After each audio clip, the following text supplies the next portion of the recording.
Welcome back to episode 53 of the Guardian Project podcast.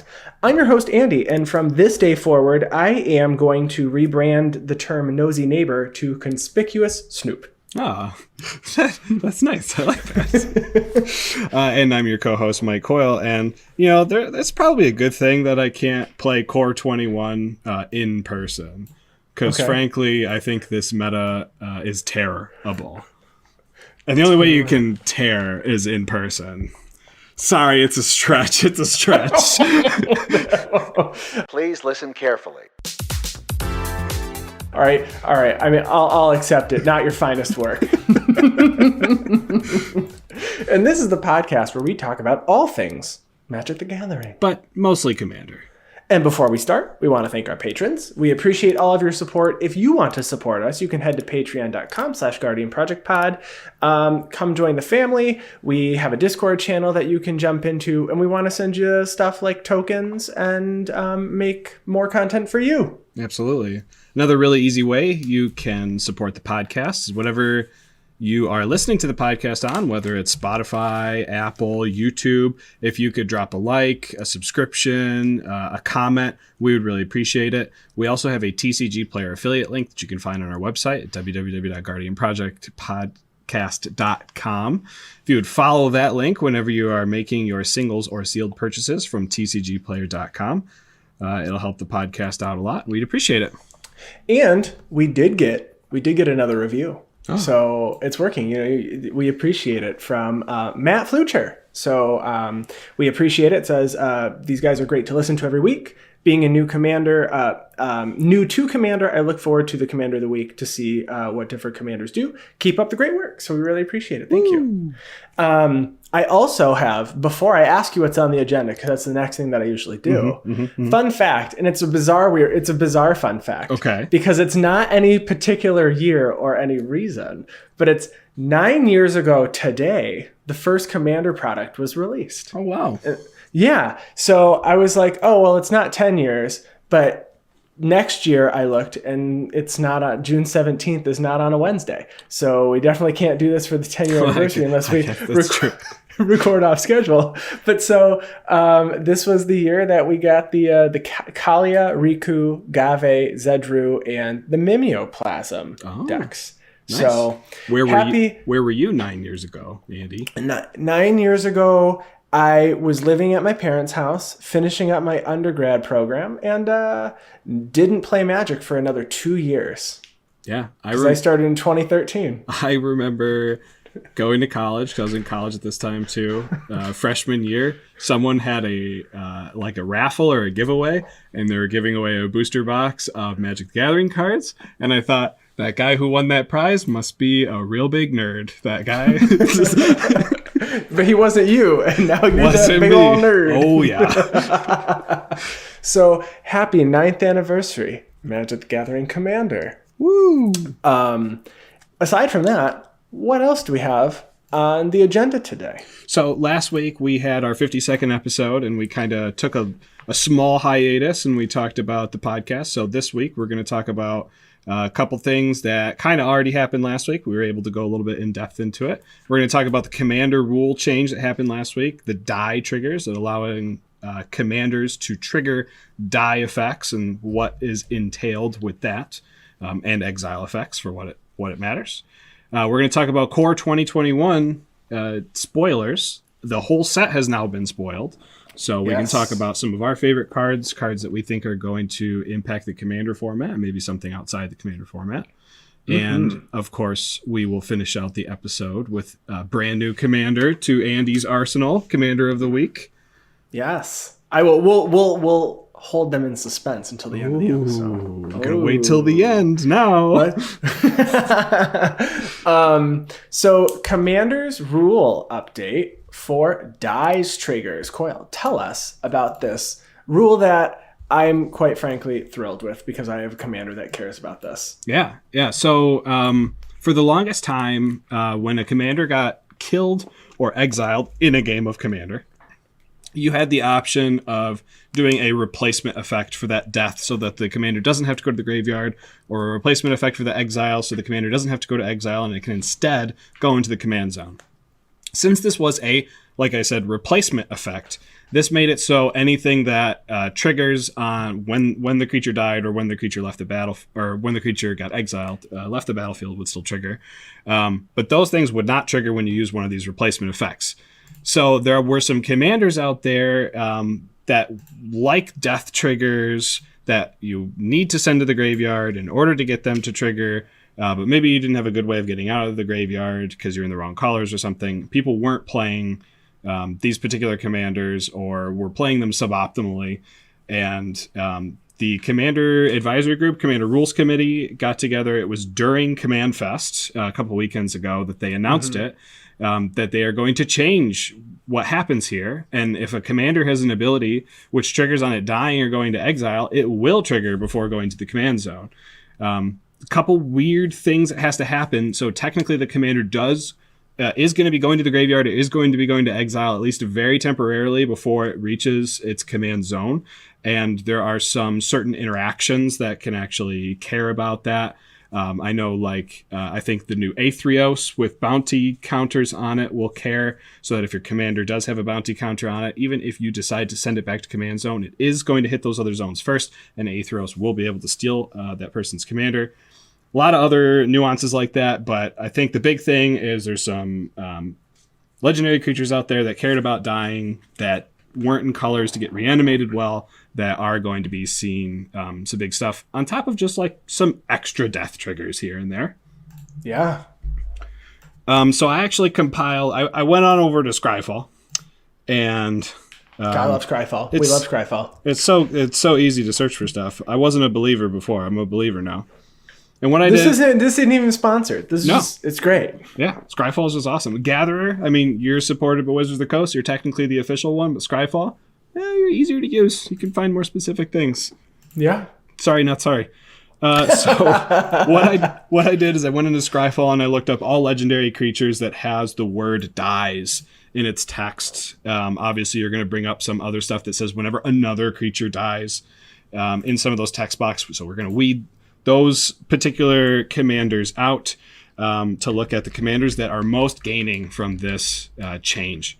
And particularly, we want to look at commanders. I'm going to just touch base real quickly on two of them. Alenda the Dusk Rose and Kokusho the Evening Star are two really big commanders that cared about dying. Alenda the Dusk Rose has the ability, says whenever she dies, you create a 1/1 white vampire creature token with lifelink, where X is its power. Gets extra +1/+1 counters from other things dying, so even that's going to see benefit from other commanders dying. But the big thing is people were taking Alenda, and they couldn't put her back in the command zone when she died. Luckily, you are in black and white, which is the two best colors for reanimation ability. Alenda is affected only in a positive way, but less so than some of these other commanders because she already has access to those necessary reanimation colors. Obviously, Kokusho is exactly the same way.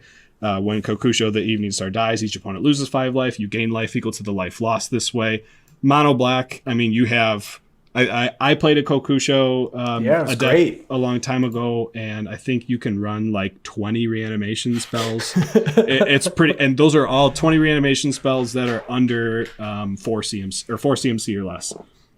So the deck was good even without this new rule change. Yeah, it just becomes better. It just makes it so if you don't have a reanimation spell in your hand, you can just let it go back to command zone and recast 100%. Yep. You will probably see some abuse with infinite mana now, a lot more with these. So let me real quickly, well, maybe not real quickly, go through some of these other commanders that are going to see this huge benefit because they're not in those proper colors. The first one is a brand new uncommon legendary from Theros Beyond Death. We're looking at Annex, Hardened in the Forge.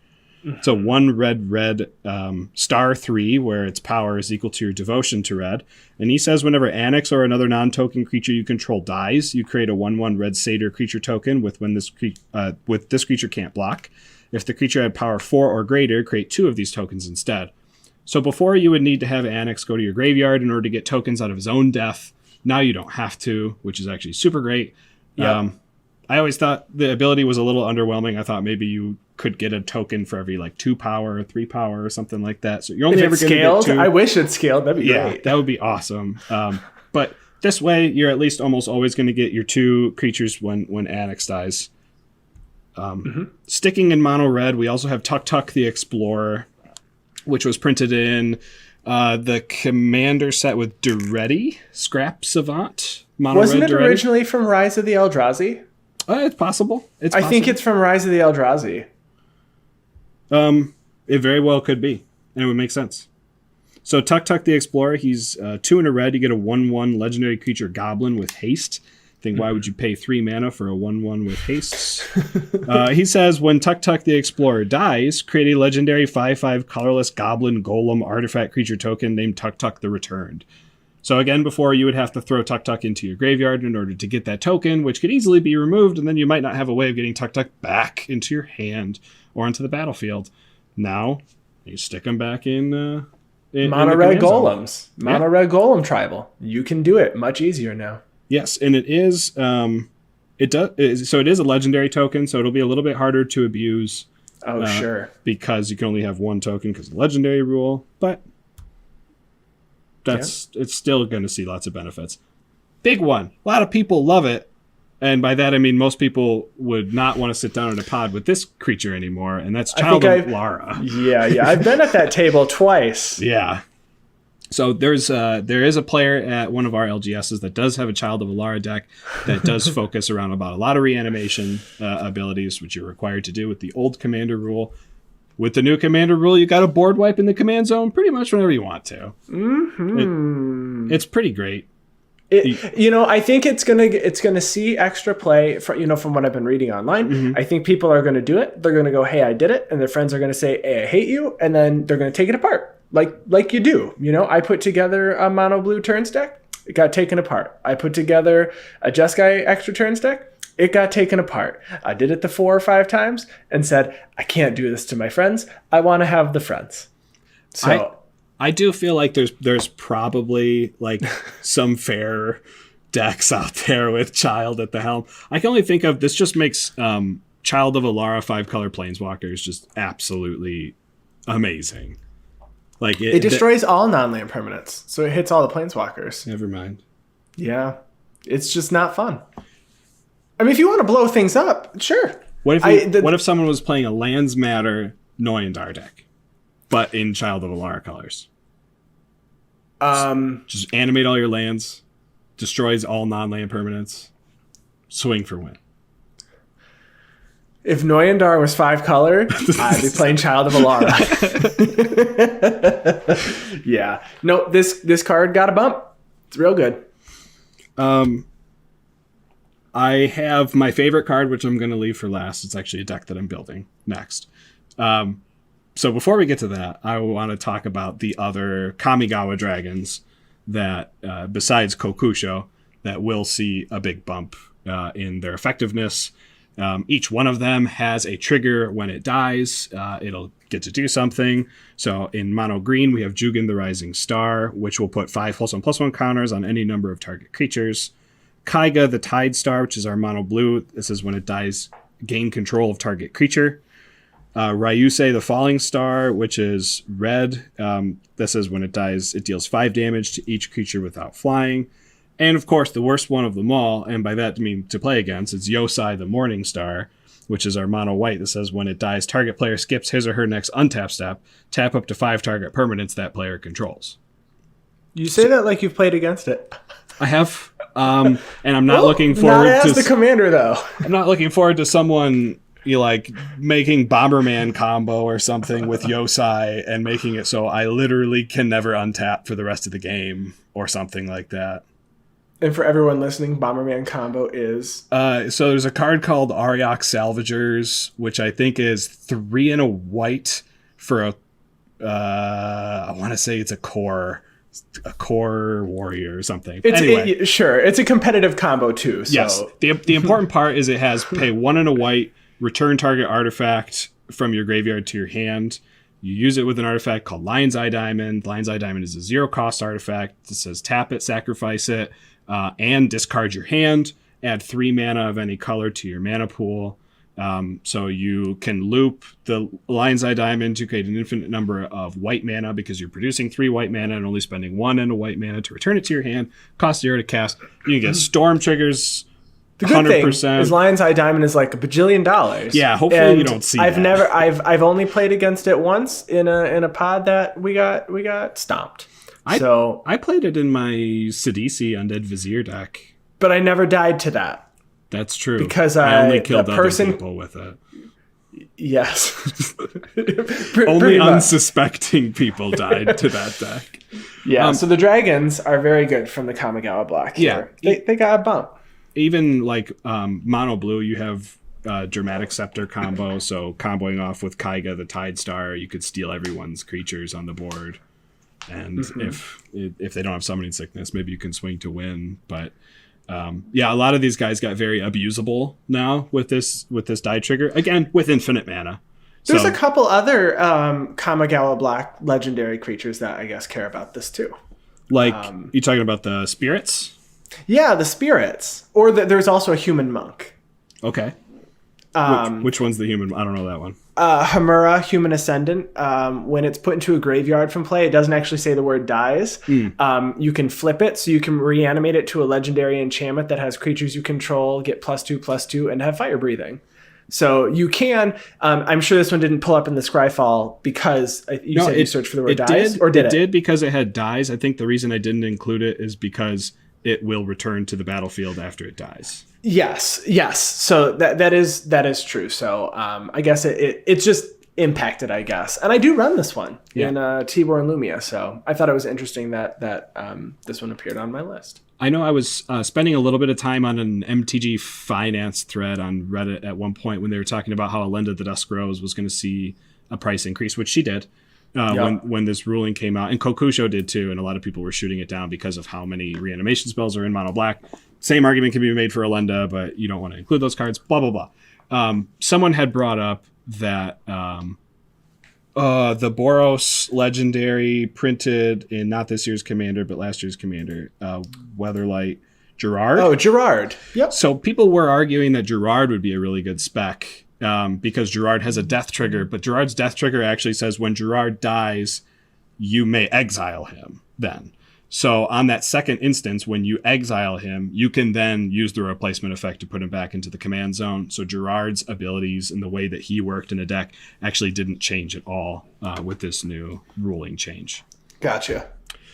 The last guy I wanted to talk about, the deck that I am making to sit opposite of Andy's Voral of the Hulklade, I have my Roalesk Apex Hybrid. So Roalesk Apex Hybrid is 2 green, blue. Is a 4/5 human mutant with flying and trample. When it enters the battlefield, you put 2 +1/+1 counters on another target creature you control. And then when Roalesk dies, proliferate, then proliferate again. So Roalesk and Simic didn't have I think any ways to get him directly back onto the graveyard onto the battlefield from the graveyard, except for Finale of Devastation, which can target creatures in your graveyard, by the way. Which everyone always forgets, including me. Because I've never done that. I think I've done it once, maybe. But in Simic, you didn't have reanimation spells. There are some cards in green that can return permanents from your graveyard to your hand, and you can recast them. But this is a huge win for Roalesk. It actually makes him, I would say, a very strong commander. I'm going to say very strong. I'm playing him in a Planeswalker shell so that I get double proliferates when he dies, with a few creatures that are going to help him out. Nice. But yeah, you can play this +1/+1 counter. You can play it -1/-1 counter. You can play it Infect. I mean, Infect is supported very well in green and blue. So interested to see how many Roalesk players are going to come out of this. I was speaking of Roalesk. So I run Roalesk in my Ravnica cube, and I panicked a little because I was like, I'm foiling the cube out, and I swear to God, I'm gonna be so mad if this is. And it spiked to pretty expensive, and now it's a $20 foil. I already had it in foil. Nice. Dodge that bullet. I was like, oh no, this is going to be so expensive. No, very nice. I immediately ran upstairs and looked, and I was a big sigh of relief. Whew, did it. I did it. I did the right thing. When, I would like to say that I knew it was coming. I have no insider knowledge. I just made the right choice at the right time when it was like $1.50 for a foil. Is this foil mythic $1.50? I think I'll pick that one up. Yeah. Yeah.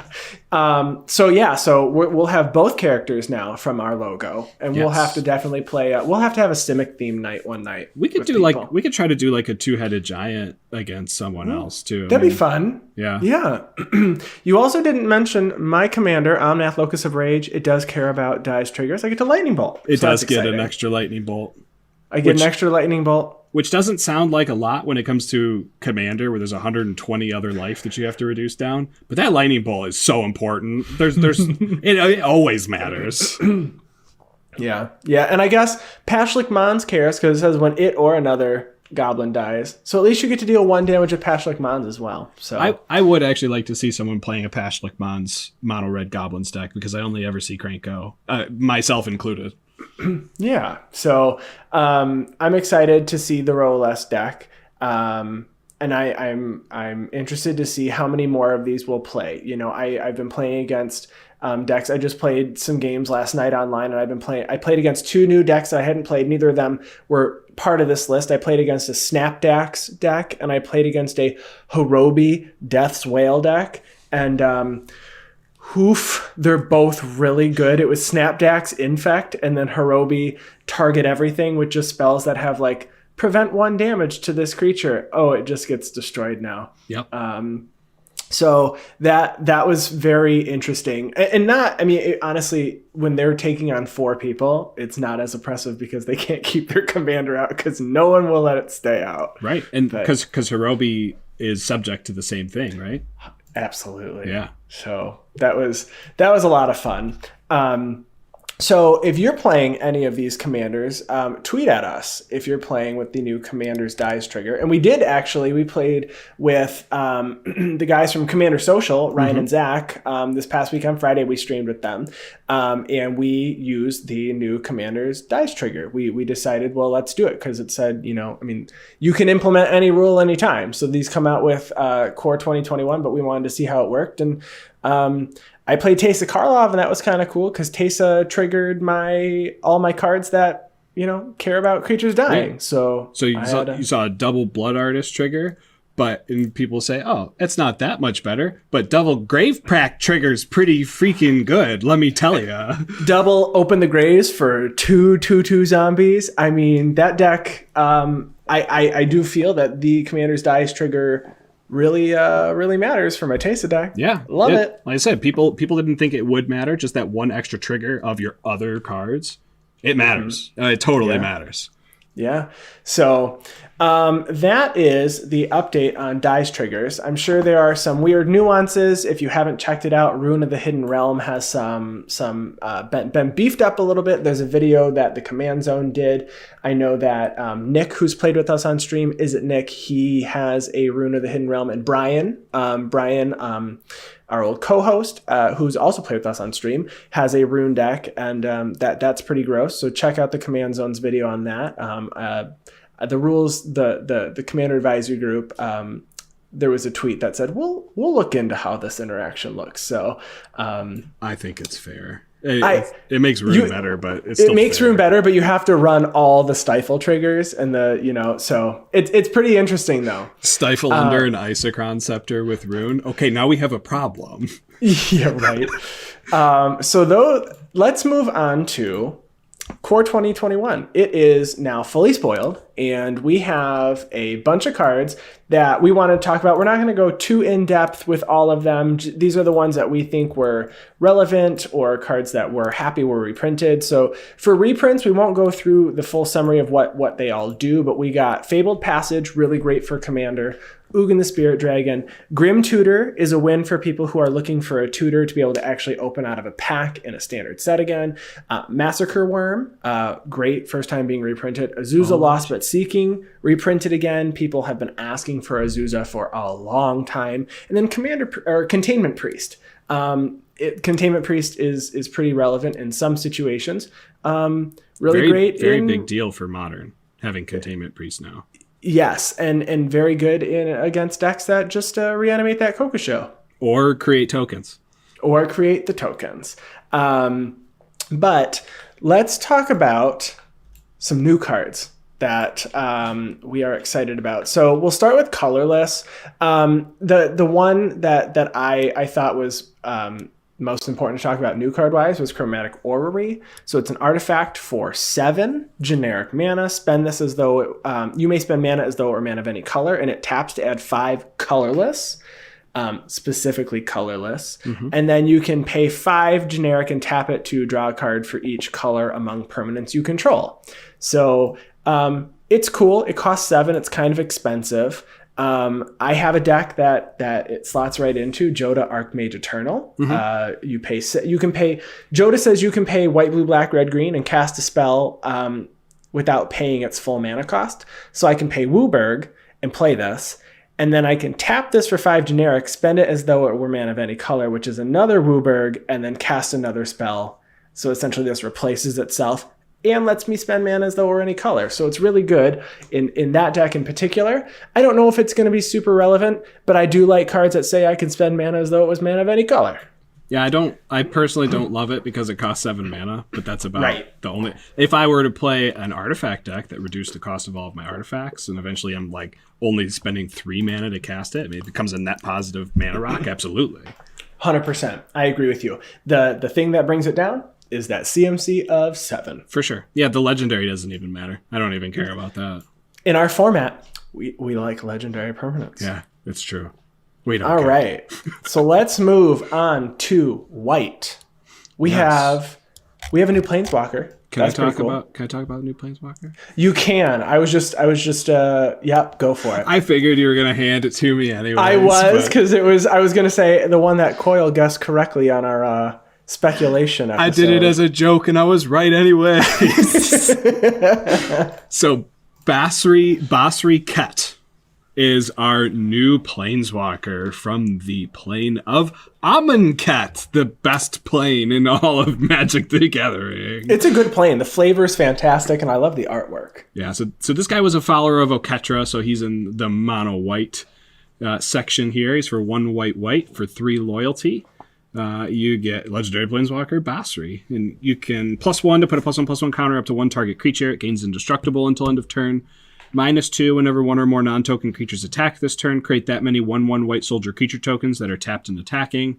-6, you get an emblem with at the beginning of combat on your turn. Create a 1/1 white soldier creature token. Then put a +1/+1 counter on each creature you control. Basri is going to be, an auto include in my Jiru with Eyes Open mono white Planeswalkers deck. This guy is actually right on curve for Winota in Standard and probably Winota in Commander as well. You might as well play all the token generation you can get with Basri. I think he's going to be probably underwhelming in Standard, but good in Commander is how I would put him. Yeah, I like that emblem. You get the emblem with the white soldier and then put a 1/1 counter on each creature you control. That's really good. Although it doesn't necessarily work with your mono white Jiru deck. Not that it doesn't work, but people cool. kill all my tokens. They take out your tokens. And then I can't block them and they take out the walkers. That's how the deck runs. So we have Basri. We have another white legendary here. Mangara, the Diplomat. So 3 and a white for a 2/4 human cleric with lifelink that says whenever an opponent attacks with creatures, if 2 or more of those creatures are attacking you and or planeswalkers you control, draw a card. Whenever an opponent casts their second spell each turn, draw a card. We have card draw and mono white. Yeah, I love it. Repeatable card draw that doesn't cost mana. It does not cost mana. It also can act as a deterrent for your opponents to not swing at you with multiple creatures. And when they cast their second spell, spoiler alert, I cast 2 spells all the time. All the time. I'd say in some decks, almost every turn, because I just draw so much. Jorian Ruindiver tries to cast 2 spells on every single person's turn. Yeah. So I think this card's great. I think the price right now for it is a bit high. I think once the set is out and is being opened, that price will go down a little bit. That's just how I do. I like to wait a bit. Sure. And I'm going to pick up a copy to put in a deck. I have no home for it yet, but that is my plan. I like it a lot. It is mythic rare. I almost guarantee it won't see play in standard unless black white humans becomes a thing, which honestly black white humans doesn't look too bad right now for standard. They reprinted Kite Sail Freebooter in Core 21, which is the first thing I thought of when I saw it. I was like, ooh, Coyle played this when it was in standard last time, and it was really good. Yeah, I mean, it's played in modern humans, too. The card is amazing. 1/2 flyer human for 1 and a black. But anyway, Mangara, I think, honestly, is probably going to be the most popular mono-white commander. Just people are going to want to play mono-white good stuff. Over SRAM, you think? More popular, yes. Not better. Okay. All right, we'll check it out. No, I'm just interested. You know, I have a mono white commander now. I built Heliod, the Sun Crowned, very popular as well. So, but I do expect now that there is some card draw, it's gonna go up in the ranks. It'll be on that top list, at least the top 5. You know, we'll see where it hits in like 6 months. We'll have to circle back. 6 months from now, circle back. Put it on the board. Put it on the board. Another card I wanted to talk about is 9 Lives. So it is an enchantment for 1 white. It has hexproof, and it says if a source would deal damage to you, prevent that damage and put an incarnation counter on 9 lives. When there are 9 or more counters on 9 lives, exile it. 9 or more incarnation counters specifically. And then it says when 9 lives leaves the battlefield, you lose the game. I like cards that have crazy effects like this. Mm-hmm. We already had, was it Lich's Mastery? Is that one still in standard that you lose the game, but you can't? It's like when you're dealt damage, you sack a permanent. I forget if it's in standard right now. It's black. Is it Lich's Mastery? There's Lich's Mirror from Mystery Boosters. No. Let me look up Lich's Mastery. And it is it's from Dominaria. So it had hexproof. You can't lose the game. When you gain life, draw that many cards. When you lose life, for each life you lost, exile a permanent you control or a card from your hand or graveyard. And then when this leaves, you lose. So it's very reminiscent of this. Yeah. That was 3 black, black, black. This one is 1 white, white. Relevant in Commander for Zedru players. You play this. Maybe you hold on to it for a bit because then, you are preventing damage dealt to you. And then with Zedru, you give it away to someone. And either you wait for them to get that 9th counter put on it, or you cast something to bounce it back to your hand and they lose the game immediately. It's another win con for that deck. I think the Zedru deck is just really fun as it is. It's just a fun deck that does things that you don't normally see. I want to build it, but it's not a good deck. It's not conducive to webcam play right now. Yeah. I cannot turn the card around and track who's owning it and who. It's too confusing. It is. So we wanted to do a Jeskai stream for the 4th of July, and that's the one I wanted to put back together. I'm not going to do it for that reason, but when I do put this back together, if we find a way to record in person, I will be playing 9 lives. There you go. Yeah, I think it's the standard version of Phyrexian Unlife, which is also a 3-mana white enchantment. It says if your life total would be reduced to 0, you don't lose the game. If you ever take damage beyond 0, you get that many infect counters. So it will combo with Solemnity, and Solemnity is a card printed in Hour of Devastation that says players and permanents can't get counters. So this is, Phyrexian Unlife wasn't available in Pioneer or Historic. So 9 Lives is going to be now available in both of those formats with Solemnity alongside it. So we'll see if that shakes up the format. It'll probably just, there might be 1 or 2 jank decks. You just have to be careful because if you play that and someone says destroy all enchantments, like you said, it's an auto lose. Right. So you want to take our last white card? So the 1 white human cleric that they printed as Vigilance and Lifelink. This is Speaker of the Heavens. So you can tap to create a 4/4 white angel creature token with flying. Activate this ability only if you have at least 7 life more than your starting life total, and only anytime you could cast a sorcery. And this guy is just a 1 mana that's going to give you a 4/4 every turn in your life gain commander deck, whether you're playing the new mono white Daxo. So if you're playing Heliod, you're pretty much always going to be sitting at more than 7 life above your life total. And for a 1 mana guy that you can swing with, has Vigilance and Lifelink, and gain your 1 life, and then tap him and create a 4/4. I think it's going to be just like almost an auto include in every single life gain deck, because 1 mana to create a 4/4 is really good. Yeah, I agree. That wasn't the one that I saw on the list. Maybe I'm crazy. No, that was one from my list. I'm sorry. Oh, I was like, I thought we were looking at the same list. I was like, that's not the one. The only other one that I had was Pack Leader with our dog tribal. Other dogs get +1/+1. And when it attacks, prevent all combat damage that would be dealt to dogs you control.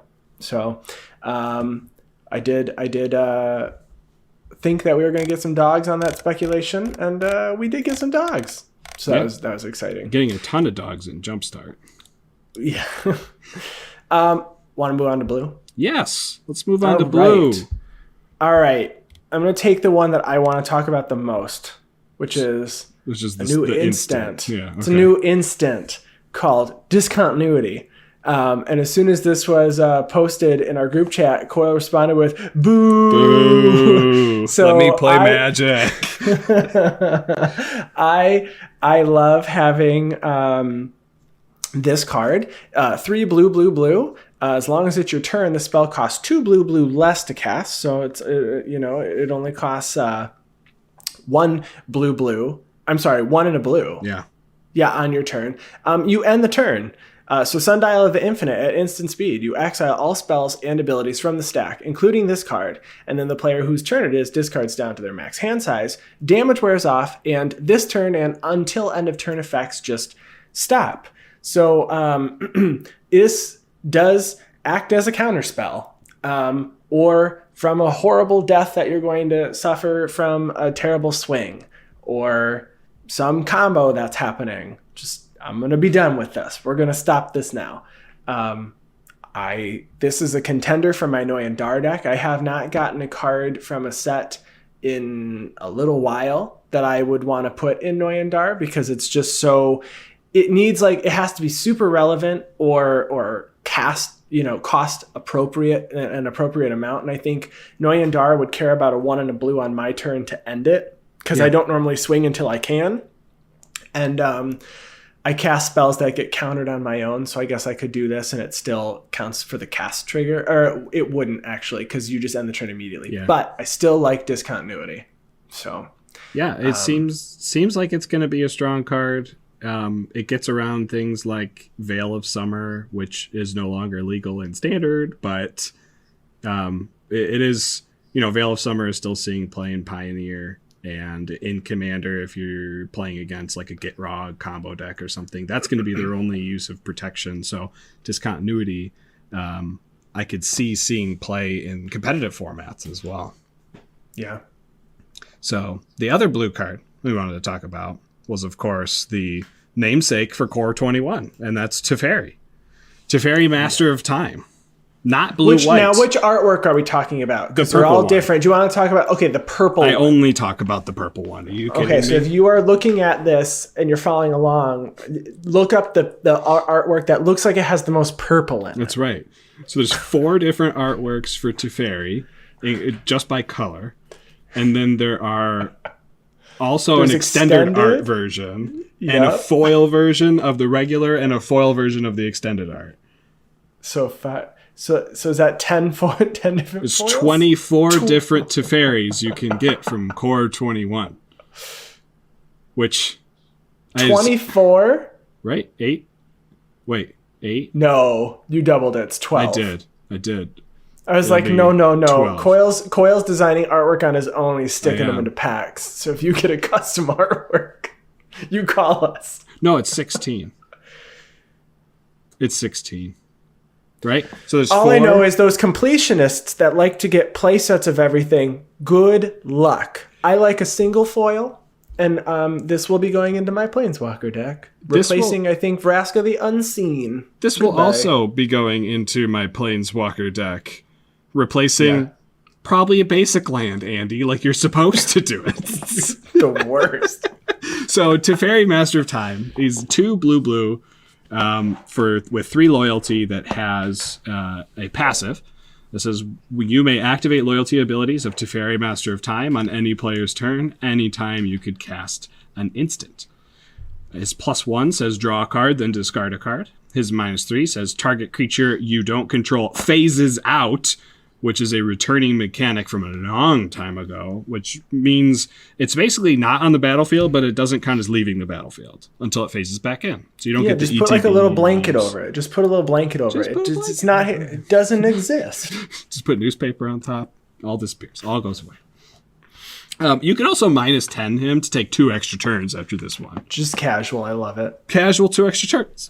So this guy is going to be insane in Commander because you can activate him 4 times per round, which is already crazy. Now, his passive does say it's only him that can activate it, but they have this card called called Spark Double that's currently printed in Standard. So you can make 2 copies of Teferi and activate both of them on every single player's turn. And it ain't going to take long for you to Deep Glow Skate, get to 10 loyalty, and take 4 extra turns with those 2 cards, and I look forward to it. I look forward to it very much. In Standard right now, there's also a combo with this. Sarkhan the Masterless, Teferi Master of Time, Portal of Sanctuary, and the Ozolith, which the 4 of those combined is infinite turns. Yeah. So, I mean, this feels like good luck, it's a dream, but I guess you could curve out 1, 3, 4, and 5. It's right on curve, yeah. But it's I love it. If someone ever makes it happen, please take a short video or a screenshot that you did it. I would love to live that dream in Standard at least just once. But this card's bonkers in Commander, I think. I don't think it's not ban worthy. Because you're going to want to phase something out. You're going to go, crap. All right, I have to phase this thing. I think it's going to be relevant. But you can phase out at instant speed. So you can Correct. wait till someone swings at Teferi and then phase it out. That's crazy. That is crazy. Yep, you treat it like it just doesn't exist. You need an emblem on the original mono blue Teferi in order to do loyalty abilities at instant speed. This one just gets it. But only for him, but yes. Yeah, the best part is if you have this and a Chain Veil, you're going up 2 each turn. Do you have to activate it every turn? It's Chain Veil, I think, says until end of turn. Oh, you're right. You have to tap Chain Veil too. Yeah. But if you have some shenanigans to untap it, tap it. People will find shenanigans. Oh, for sure. Gotta love it. I don't know the shenanigans off the top of my head, but they exist. Yeah. Someone's gonna do it. It exists with Estrid the Masked. So yeah. Really good stuff. For sure. And we're both gonna play it, so it's fair. We don't have to be mad at each other. You know what? I think with Planeswalker decks, it's like they're very easy to remove.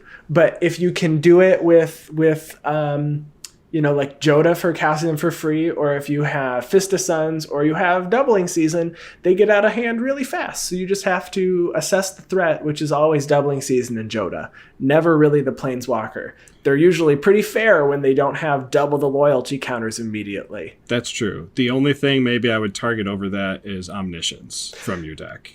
Omniscience is gross. Yeah. And yesterday I ultimated an Ugin Spirit Dragon 2 times in one game. That was gross. It was gross. I did win.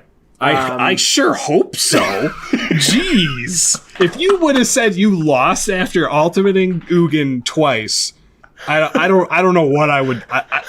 I'd get up and walk upstairs and leave you. He's like, I'm done with this episode. You finish it. Jeez. So those are, I think, the 2 blue cards we really... There's a bunch of new stuff. Baron, Tolarian Archmage is very cool. I don't have anything prepared. I think there's going to be some fun shenanigans that are pulled with that card. Yeah. And there's a lot of supporting cards in blue for current Commander decks. And I think as we do some episodes over the next couple of weeks, we're going to be circling back to a lot of these. So we just want to talk about the ones that we like today the most and think are going to see the most play pretty much right off the bat. Right. I do. Just a quick note. I do like the spirits that they printed in blue. Impressed with the spirits. I think Modern Spirits is going to see a bump with this set. So Shacklegeist, yeah, it's pretty cool. Untap spirits and tap a creature and stuff. Yeah, I think and Ghostly Pilferer as well. Yes, Ghostly Pilferer is also, I mean, just alone really good in Sig River Cutthroat, which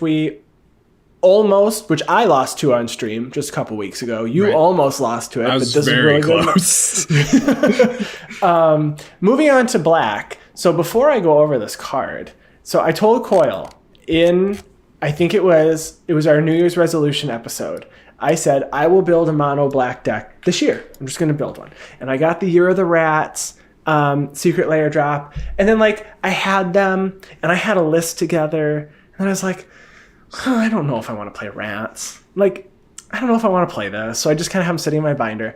And then Vito Thorn of the Dusk Rose was previewed. And I was like, okay, well, I guess if I have Sanguine Bond on a creature, maybe I could just play this deck. So stupid. It's so stupid. So Vito, I mean, stupid as in, I absolutely love it, and I can't wait to lose to it. I love it. It's amazing. I don't know why Wizards printed this card. I'm upset. So good. So good. So it is a Vampire Cleric, a 1/3 for 2 and a black that says whenever you gain life, target opponent loses that much life. And then it also has pay 3 black, creatures you control gain lifelink until end of turn. The 3/5/5, maybe, or 3 black, maybe it'll come into play. You've got Sanguine Bond. You've got a 2-card combo in the command zone now with Exquisite Blood. So this says when you gain life, target opponent loses life. Exquisite Blood says when an opponent loses life, you gain that much life. So you just have to get them to lose a life, and you kill the entire board. It's stupid. And, this combo is also redundant in Vizkopa Guildmage and Defiant Bloodlord. You just need the Exquisite Blood, which is now, I traded mine away to our buddy who runs it. Now a $40-some card. Yep. So it's a little pricey, so maybe we could see. That card is ripe for a reprint, though. I think we've talked about this. That'd be really nice to see in Commander Legends later this year. But this card, I would build this in mono black. But you can't run Vizkopa Guildmage in that because it's white-black. But you can play Defiant Bloodlord. I mean, backup. This is an amazing. This activates, even outside of being a legendary himself. This activates so many different combos with Buried Alive to throw the Vampire Bloodlord and Defiant Bloodlord. Yeah, Defiant Bloodlord and Veto in the graveyard at the same time, and then just reanimate both of them because there's tons of spells that do that. The fact this is on a creature is crazy. The fact that this is 2 mana less than Sanguine Bond by itself is crazy. And the fact that this has an activated ability that turns on the combo itself is ridiculous. It's great. I love mono black. This card is too strong. We'll see. I'm curious to see how many appear. What do we think? There's going to be, so when you look at EDH Rec, there's a lot of, I've seen articles, it's over under for 500. I think it's going to hit over 500 decks. It's the only problem I see with it is it could be considered one trick pony. Yeah. Where you're going to run 8 tutors and that tutor is immediately going to go find Sanguine Bond. Or it'll find, your, a different version of Sanguine Bond. It's a creature. If you reanimation spell in order to get your creature, entomb, whatever it is, but it's going to be the same combo every single time. I don't disagree with that. And it could get very boring, so a lot of them might get taken apart pretty quick. Right. So I don't know how much play it's going to see, but this deck is going to be strong. I will say that this deck will be the strongest mono black deck in Commander. From this set? In Commander. Really? Over Crick? Yes. Oh, all right. Interesting. Those are some strong. That's powerful. That's powerful. Okay. You're the mono black expert. This is not my forte. I'll help you build the deck. Okay. Any other mono black cards you wanted to mention? I know we had a couple of reprints that were noteworthy. Anything else new that you wanted to chat about?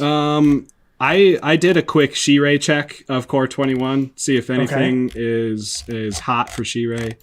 There is a 1/1 creature. It is Arcfiend's Vessel. 1/1 lifelink for 1 that says when it enters the battlefield, if it entered from your graveyard or you cast it from your graveyard, you exile it. If you do, create a 5/5 black demon creature token with flying. This does not work with She-Ray because it has to exile itself. She-Ray got 0 cards from Core 21. Core 21 She-Ray score 0 out of 5. You want to move on to red? Let's do some red. All right. So I'm going to start with the one that I'm really excited about, which is Fiery Emancipation. 3 red, red, red. If a source you control would deal damage to a permanent or a player, it deals triple that damage to that permanent or player instead. Thank you. Yeah, triple. Thank you for this card. Why not? It's really good. So I play Torbran. I love it. But there is a note for Torbran players. It's not bad, but it's a little sad.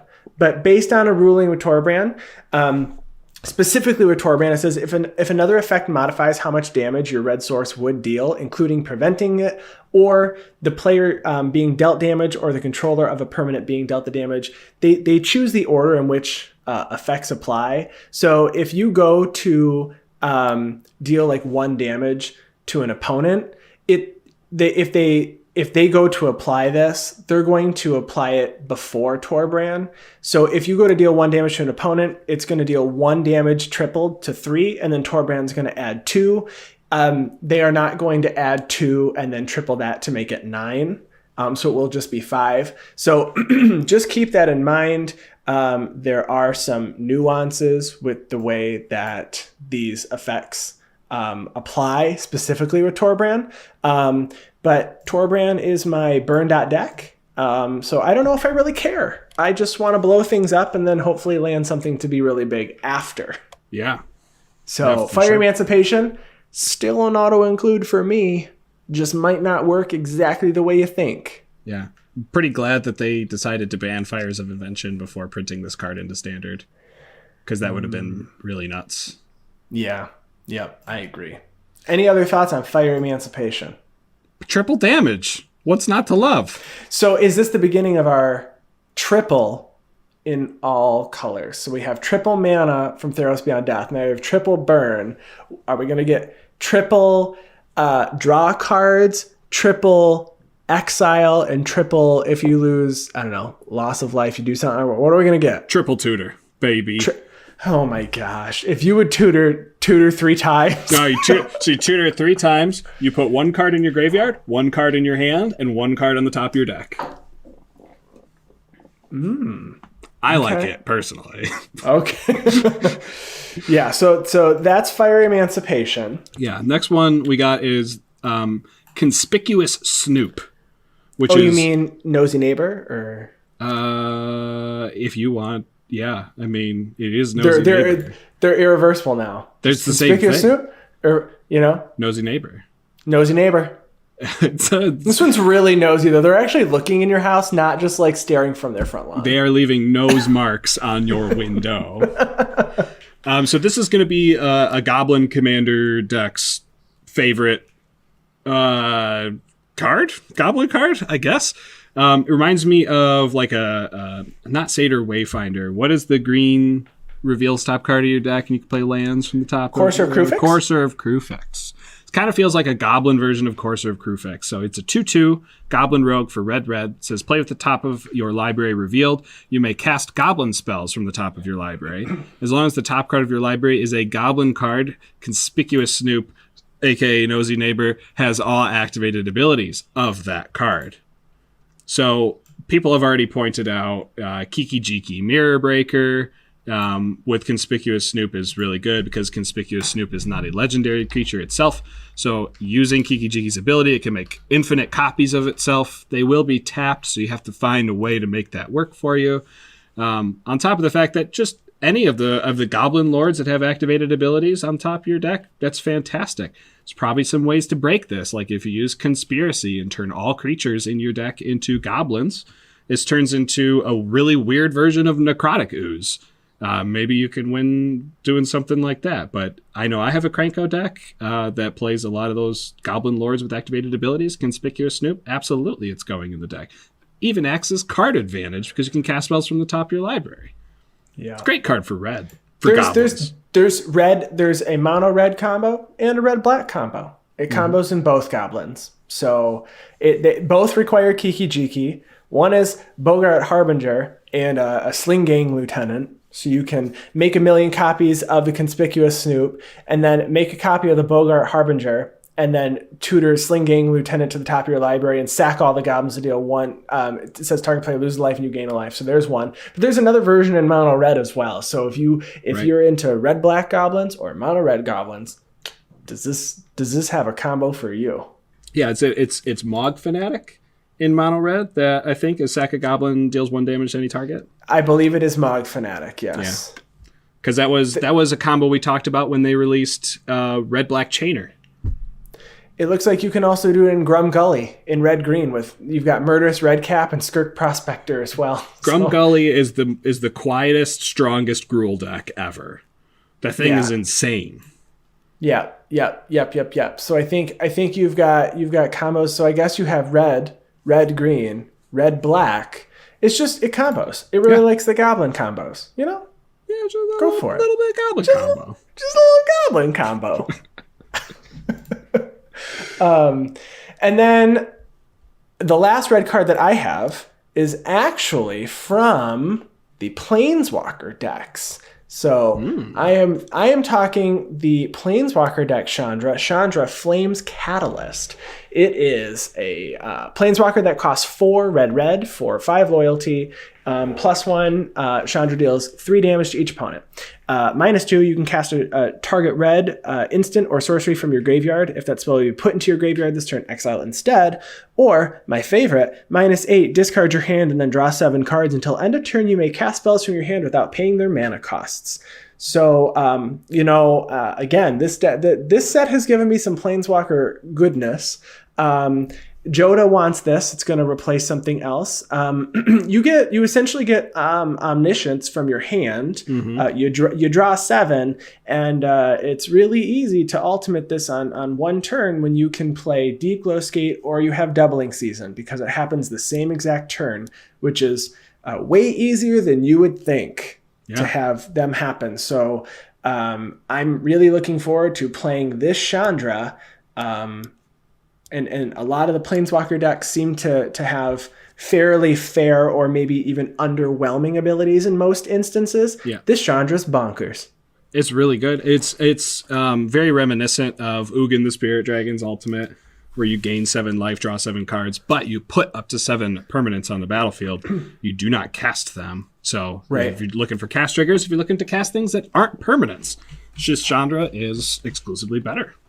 Exclusively better. I really like it. So any other red cards that you have for us today? There's actually a few, so I won't go too in depth into all of them. But Terror of the Peaks being a Warstorm Surge on a creature is huge for the new Purphoros Sneak Attack deck. I didn't even think about that. You do have that deck. That's really good. Yeah. So being able to just sneak it out, and you'll have to discard it or something, but as a 1 trick. Try to just kill everyone in 1 turn. Super good card. If it's the 1 card that you cast, it's only 5 mana for a 5/4 flying.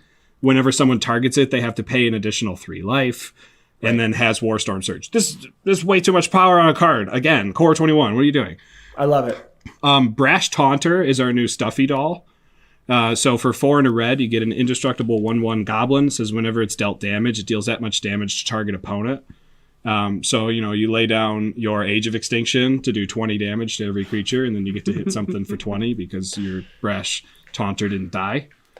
Are you going to put this in your Firesong and Sunspeaker deck?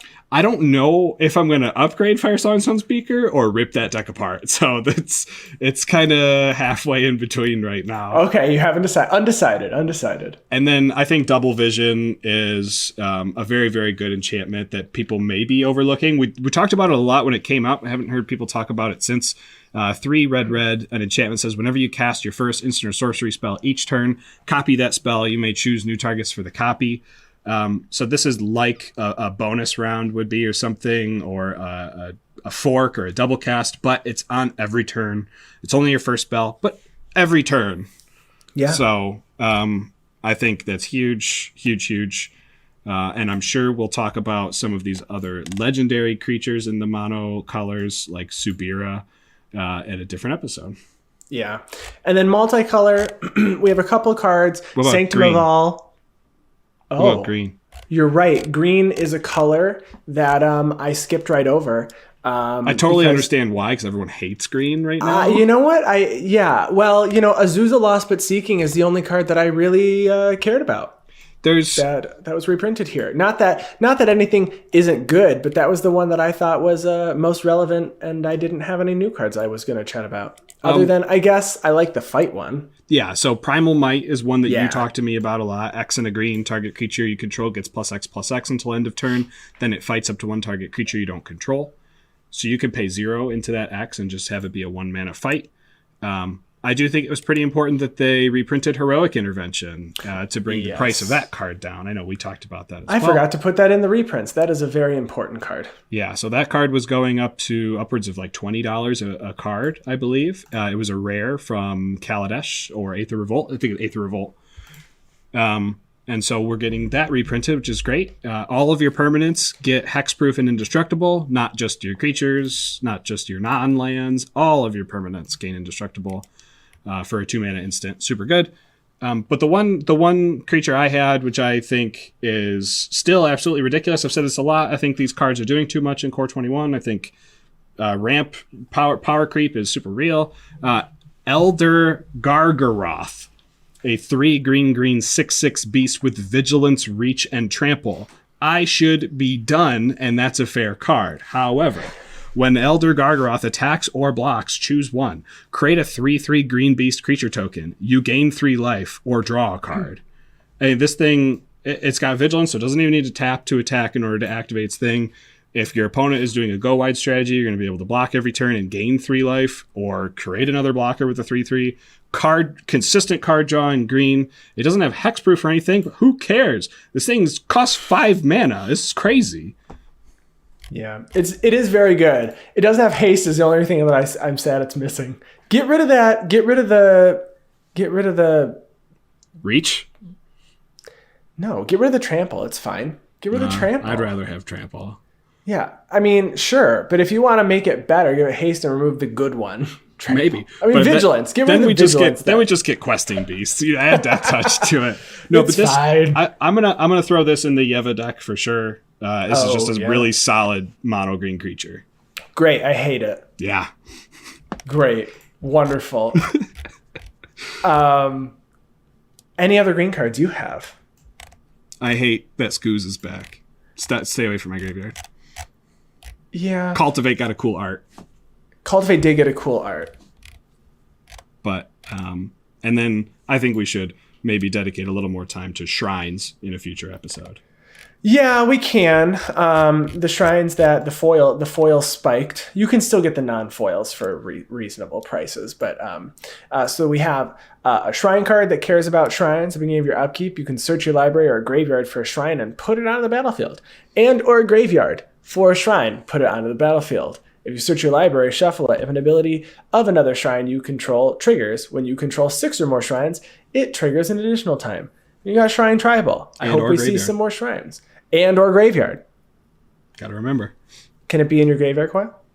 And yes, it can be in your graveyard. It says and or graveyard. Oh my gosh. So look for that. Ren and Siri, Coyle was talking about in our chats. He doesn't have a Naya deck. He's like, maybe I'll build Cat Dog Tribal. Yeah. And it does say Dog Cat, but this is Cat Dog.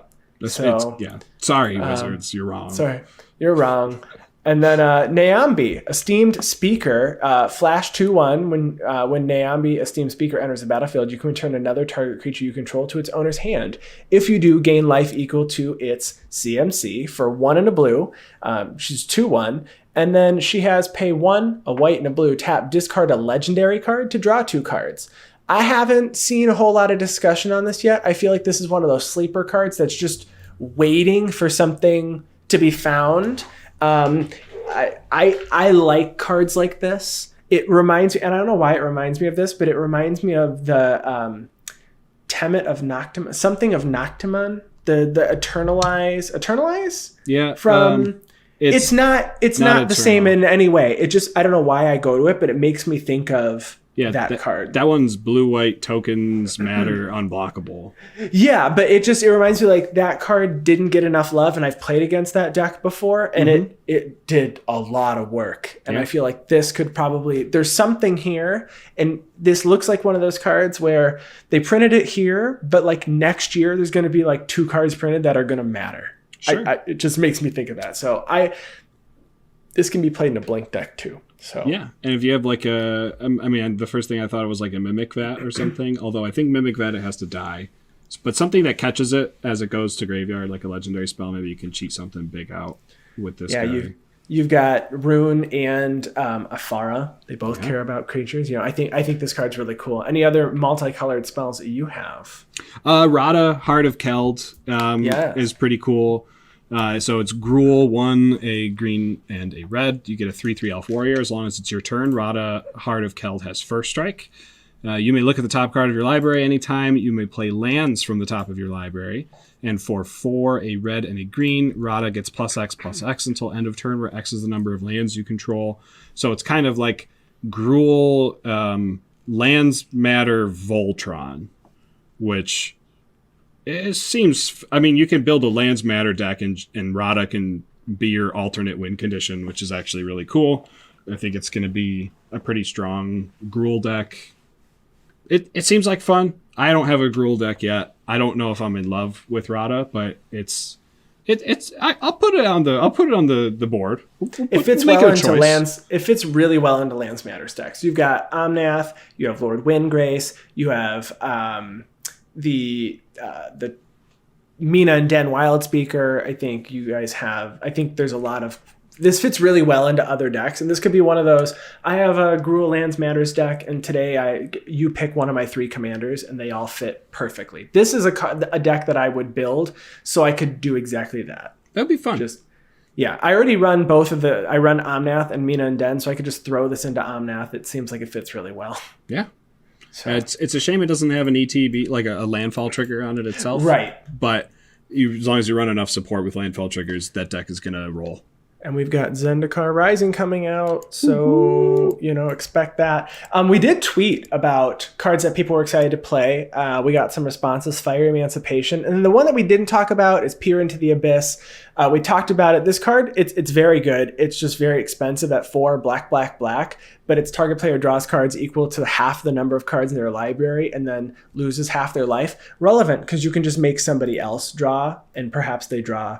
or they're going to lose a lot of life. But also pretty gross artwork with faces out of its eyes and faces out of its mouth and then more out of its mouth and more. Yeah, I heard really gross. I think this artwork was inspired by, I think it was a Salvador Dali painting where he had like a man whose eyes were his own face and blah, blah, blah, blah, blah. Oh, so it's pretty cool.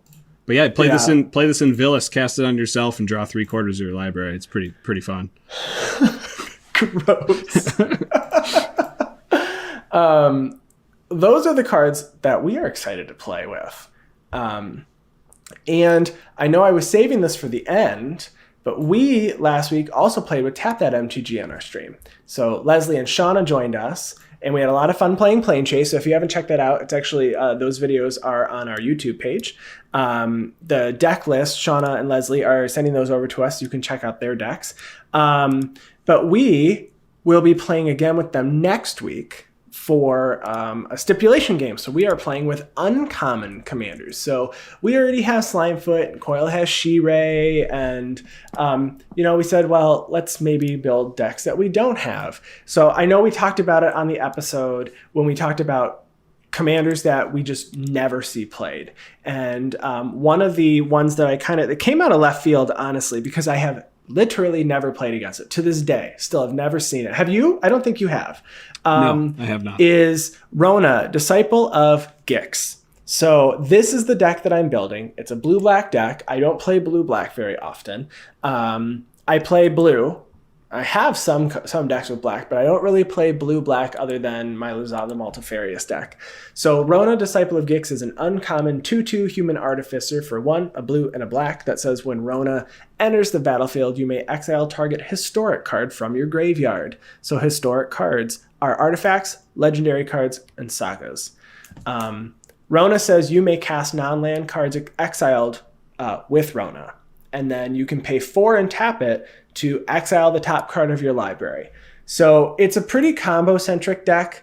The build that I put together, I was trying to find a way for it not to be completely gross. It seems like if you don't want it to be completely gross, it might not do a whole lot. So I am trying to mitigate that by just not playing tutors. Like, all the cards that make it gross are going to be in it, but I can't just go grab them to make the game end immediately, because that's not really fun. If I want to upgrade the deck, I could certainly add the tutors in, but for the deck that I ultimately want to finish, and that will post along with the episode, we'll have some tutors included. Just know on the episode that I play, I will amend this so that it's not so gross. So this deck is just playing a ton of artifacts.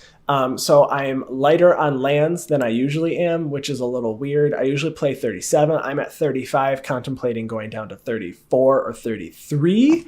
I could probably go lower. Coyle is pointing down because he has seen prices right. My deck list. Lower.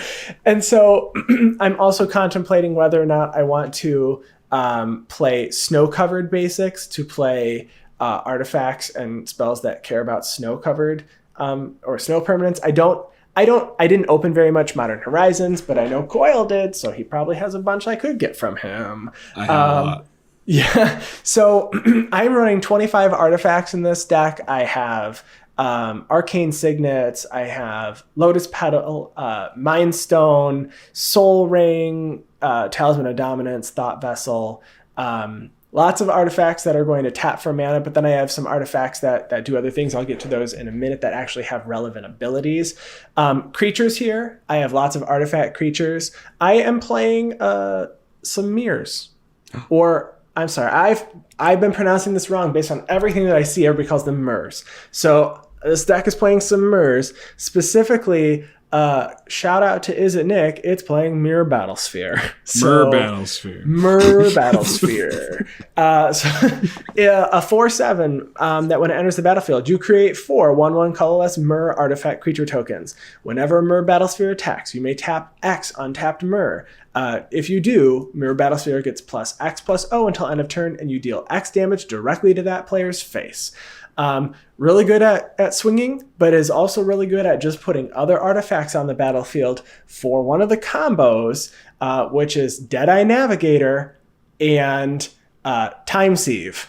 So you blink your Myr Battlesphere, you make 4 Myr, and then you tap Time Sieve, which is an artifact, blue-black. It says tap, sacrifice 5 artifacts to take an extra turn.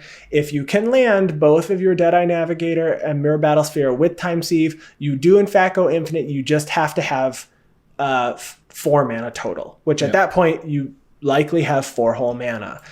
So that's the first, real combo in the deck. You have, if you want to be that person, you can play Dramatic Reversal and Isochron Scepter. I think you do want to be that person in this deck. It is a pretty gross combo, but it untaps your Rona, and if you have a couple artifacts out, you have infinite mana. So Rona can pay 4, tap it, and exile the top card of your library, and what you do is you just keep exiling until you exile Jace, Wielder of Mysteries, which can be cast because it's a legendary permanent, and then you just exile all the cards from your library and activate your Jace, and you just win off of Jace. So that's another combo in the deck. It has ways to make infinite mana. But like I said, I think it's a little bit more fair if you're not tutoring for any of it. It just has to come together, which I think makes the deck not completely awful to play against. I'm playing Conjurer's Closet to blink Rona. I am playing artifacts that you can sacrifice themselves to do something, like Nile Spellbomb. You sack it to exile all cards from Coil's graveyard. No. And then when it's put into a graveyard, you can pay black if you do draw a card. And then Rona can come in immediately, exile it, and then you can play it. So the one thing specifically about Rona is it does look for that one instance that Rona was cast. It's not forever, so it doesn't work like Marisol the Pretender. It is only cards that have been exiled that one specific time. If Rona gets blinked, those cards are forever gone. So that is one thing that from a competitive perspective, if you're looking at this from a CDH perspective, that kind of hinders Rona. But if you have Isoconcept or Dramatic Reversal, it doesn't matter because they're all in the same instance of Rona. So it's just a little combo-y deck. I do play Mesmeric Orb and Basalt Monolith to mill your deck, so you can get a bunch of things into your graveyard, and then again cast Rona and hopefully get that Jace Wielder of Mysteries. But if all else fails, you can just play March of the Machines. It's an enchantment that says all non-creature artifacts are creatures with power and toughness equal to their mana cost. So you can just swing out with your animated army. The machines are marching, and then I threw in the Antiquities War. It's a saga that says on chapters 1 and 2, you look at the top 5 cards of your library. You can put an artifact from among them. You reveal those 5, and you put one of those into your hand, and the rest in the bottom of your library in any order. And then the last chapter is artifacts you control become artifact creatures with base power and toughness 5/5 until end of turn. So relevant win cons. I think it'll be really fun. I threw in creatures like Emery, Lurker of the Loch, because I have a foil one, so why not? She of course synergizes. Baleful Strix, I now own one because I opened a box of mystery boosters. Mm-hmm. So Flying Death Touch, artifact creature bird draws cards.